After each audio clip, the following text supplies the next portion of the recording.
খারাপ কথা বললাম না তো নাকি? খারাপ কথা বলি নাই তো? আমি যখন কবি গান গাইতে যাই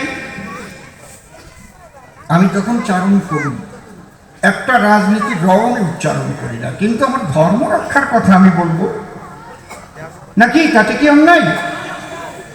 আমার ধর্ম রক্ষার কথা, কারণ ধর্ম বিপন্ন।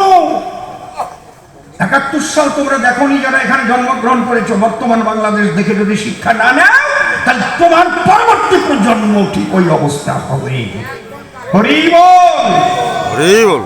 তোমার বুড়ো বুড়িরা যখন কয় গুলির মুখের থেকে বাইসে আইসি রে বাবা, মইরা গেছিলাম, খান সেনারা গুলি করছিল, বোঝো না তা, কারণ জন্মিছ তো এই জায়গায়। কি অত্যাচার যে করেছে বর্তমান দেখে এখনো যদি তুমি জাগ্রত না হও তাহলে ঘুমিয়ে থাকলে ক্ষতি তোমার হবে, পরবর্তী প্রজন্মের হবে। এই মন্দির থাকবে কিনা তাও বলা যাবে না। হরি বল, হরি বল। এবার আমরা ধ্বনি দিয়ে পালার মধ্যে যাই।